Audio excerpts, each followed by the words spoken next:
Hello everyone, welcome to today's session. Today we are going to talk about School Management and Administration Part 2. The objectives of today's lesson are to understand the roles of the head of the institution, to understand the decision making cycle, to know the skills required for decision making, and to discuss the elements of school as a system.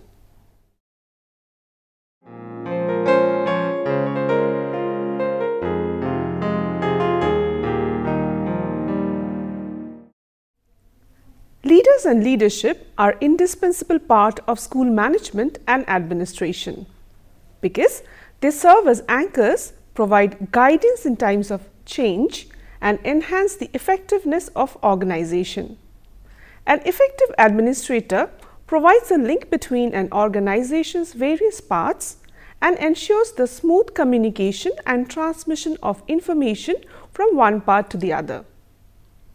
Principal or the head of the school or institution is someone who shapes a vision of academic success for all students, creates a climate hospitable to education, cultivates leadership in others, improves instruction, and manages people, data and processes to foster school improvement. The principal is responsible for the management and day-to-day operations and business of the school. The authority to exercise managerial powers is delegated from the board, which retains responsibility for the overall governance of the school. The principal oversees the educational programs and developments in school and must keep board members abreast of these issues. It is critical that the principal and the board have confidence in one another. Although the principal usually occupies a unique position in a managerial sense, in order to achieve good governance practices, the principal needs to have managerial roles, responsibility and accountability similar to those of the chief executive officer of a commercial undertaking. It is important that the roles, responsibilities, delegations and authority of the principal are clearly defined and understood. It is important to identify the task areas of the educational administrator. There are 5 main areas. Let's have a look at them from the screen. The curriculum or instructional functions, the staff personal functions, student personal functions, financial and physical resources functions, and the school community relations functions. The curriculum or instructional functions.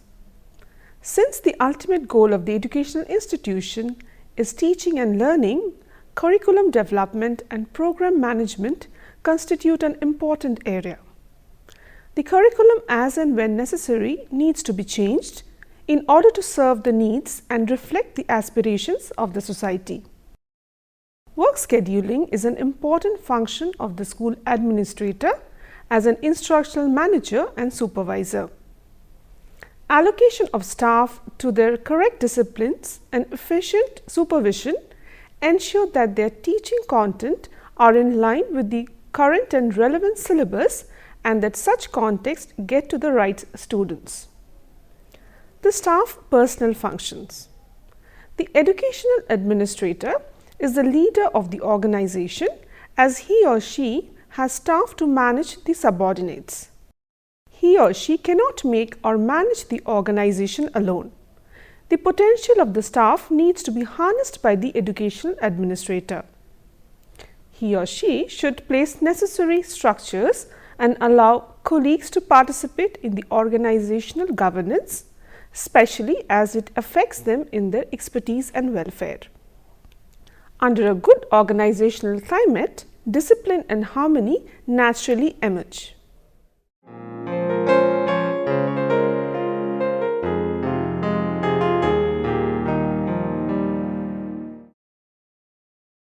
Student personal functions. The educational administrator also has the responsibility to manage the learners. The students are in their formative years The administrator should have the grasp, full knowledge and understanding of the various stages of students' development and their relevant needs. This is done by providing relevant structures and programs capable of directing and shaping their academic and moral values. Students have advanced from passive onlookers to active participants on issues and programs that affect them, especially with the formation of student union and other such bodies existing in educational institutions today. Students should participate in decision making and extracurricular activities as well as adequate health services, moral and civic orientations, discipline and adequate interpersonal relations should be maintained. Financial and physical resources functions. The administrator has to be quite knowledgeable in finance management, as this is one of the most crucial functions.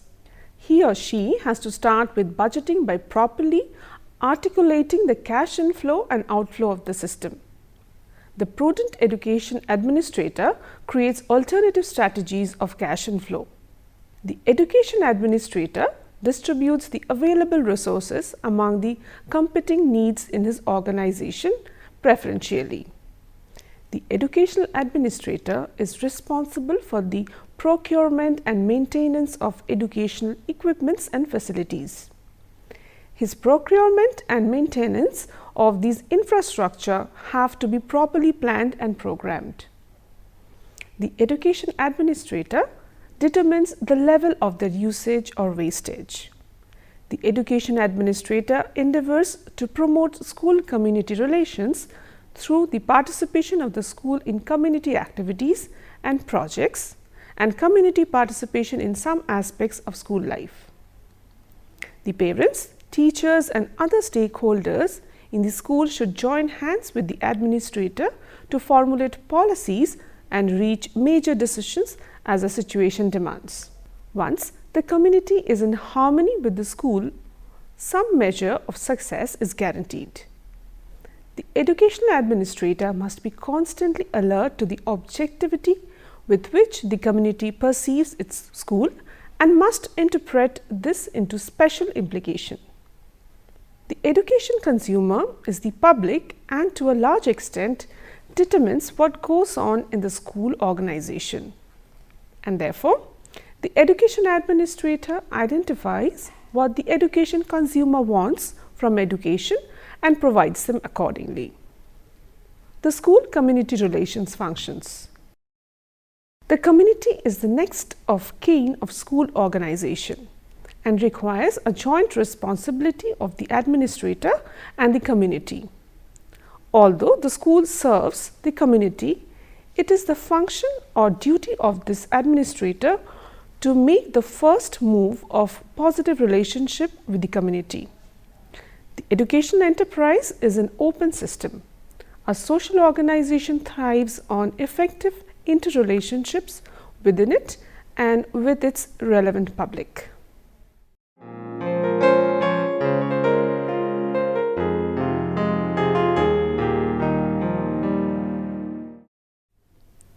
Administrative decision making is a dynamic process that solves some organizational problems. Values are an integral part of decision making. Like most complex processes, however, there is no single best way to decide something. The best approach is the one that best fits the circumstances. Decision making seeks the best possible alternative to maximize the achievements and goals or objectives. There are few steps in the action cycle of decision making. Let's have a look at them from the screen. First is identification of a problem, establishing goals and objectives, generating all possible alternatives, evaluating the alternatives in terms of the goals and objectives, considering consequences of each alternative, selection of the best possible alternative, and implementation and evaluation of the decision. The cycle of decision making begins with the problem identification and comes to completion with the implementation and evaluation of action. Although the process can be conceived as a sequence of steps, in reality the process is dynamic. And there are few assumptions about administrative decision making. First, the process is an active one. Some problems are solved while others emerge. Second, as Simon 1991 says, administrators often focus only on those factors that they find most relevant and important. Third, values are an integral part of deciding.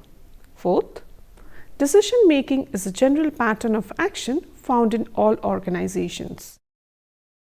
The structure and processes of decision making are the same irrespective of the kind of organization, whether it is business, military, educational or industrial. Now we will turn to a more detailed analysis of each step of action cycle. Step 1.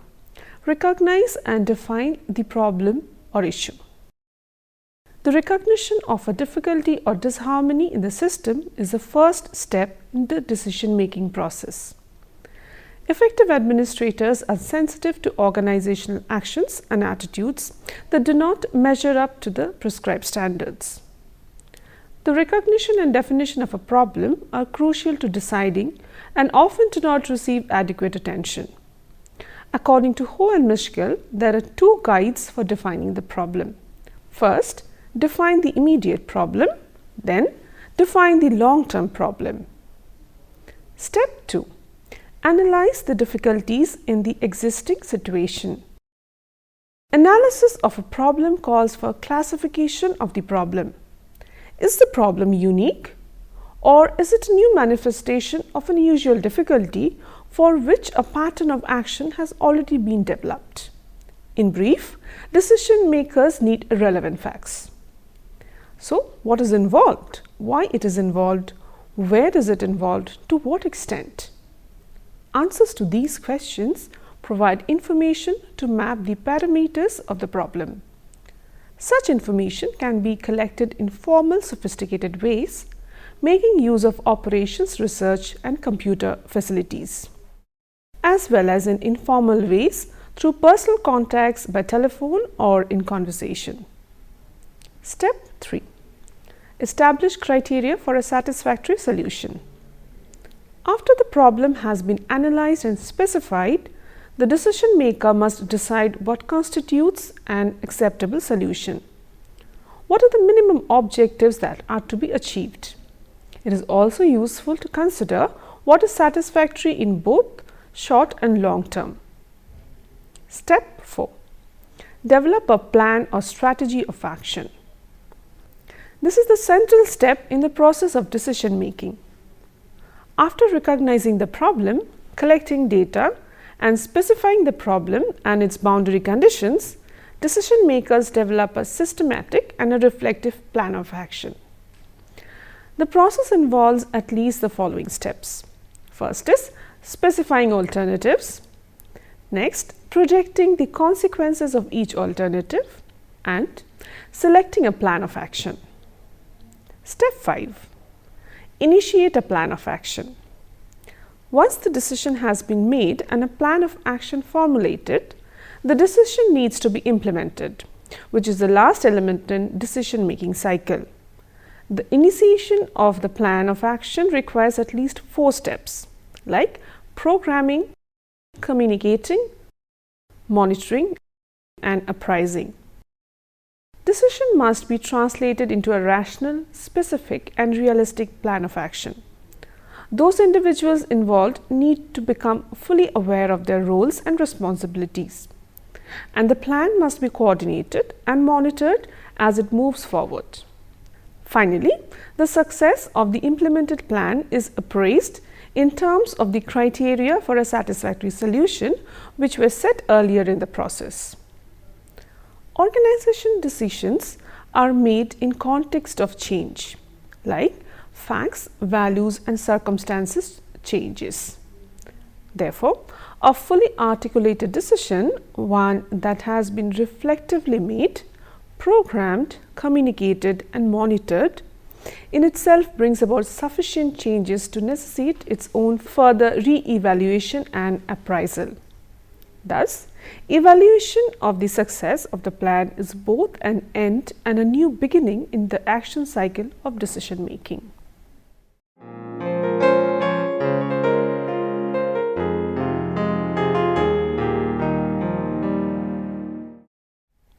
All social systems have some activities and functions that are accomplished in a fairly stable fashion. For example, if we conceived of society itself as a social system, then the routine and essential functions of educating, protecting and governing are performed by educational, legal and governmental institutions. Are concerned with the school as a social system as a formal organization. Behavior in formal organizations is influenced not only by structural and individual elements, but also by cultural and political elements, and also technical and teaching and learning system. The individual is viewed in terms of the needs, goals, beliefs, and cognitive understandings of work roles. The individual provides the energy and capacity to achieve the organization's goals. Culture is the shared work orientations of participants. It gives the organization special identity. Politics is a system of informal power relations that emerge to resist other systems of control. The technical core of the school is the teaching and learning system. Further, all the elements and interactions within the system are constrained by important forces from both the technical core and environment. The system is open.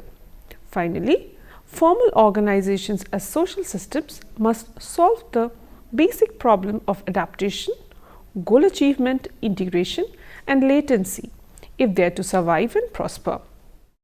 We begin by examining internal elements of the system and then discuss the impact of environment and technical core, that is, teaching learning process, on the school and its outcomes. First is structure. In schools, the position of principal, teacher and student are critical ones, and each is defined in terms of a set of expectations. The bureaucratic expectations specify the appropriate behavior for a specific role or position. A teacher, for instance, has the obligation to plan learning experiences for students and has the duty to engage students in a pedagogically effective manner. Bureaucratic roles and expectations are the official blueprints of action. Likewise, the role of the principal is dependent on his relationship to the roles of teacher and student. Thus, a teacher is expected to behave in appropriate ways based on the school's rules and the expertise demanded by the instructional job. Formal organizations such as schools have structures composed of bureaucratic expectations and roles. A hierarchy of offices and positions, rules and regulations and specialization. Rules and regulations are provided to guide decision making and enhance organizational rationality. And labor is divided as individuals specialize in tasks. Next is individual. The fact that a social unit has been formally established does not mean that all activities and interactions of its members conform strictly to structural requirements. Regardless of official positions and elaborate bureaucratic expectations, members have their own individual needs, beliefs, and cognitive understanding of their job. Just as not all expectations are relevant for the analysis of organizational behavior, not all individual needs are relevant to organizational performance. What are those aspects of the individual that are most helpful in determining an individual's organizational behavior? Work motivation constitutes the single most relevant set of needs for employees in formal organization. Cognition is the individual's use of mental representations to understand the job in terms of perception, knowledge, and expected behavior. They learn what their job is about by monitoring and checking on their own behavior. Their motivation and cognition are influenced by such factors as beliefs about personal control and competence, individual goals, personal expectations for failure and success, and work motives. In brief, the salient aspects of the individual system are personal needs, beliefs, goals, and cognitive orientations to work.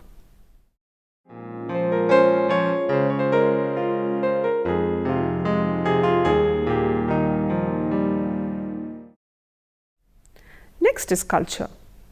Organizations develop their own distinctive cultures as organizational members interact, share values, norms, beliefs, and ways of thinking. These shared orientations form the culture of the organization. Organizational culture distinguishes one organization from another and provides members with a sense of organizational identity. In a school, shared beliefs and informal norms among teachers have a significant impact on their behavior. When the culture is strong, so is their identification with the group and influence of the group. According to Daft 1994, culture represents the unwritten, feeling part of the organization. Shared orientations help maintain cohesiveness and feelings of personal integrity, self-respect, and sense of belonging. Many interactions in organizations are informal. They are personal and not dominated by authority. Organizational culture, with its important group norms, values, and beliefs, is another powerful force that affects organizational behavior.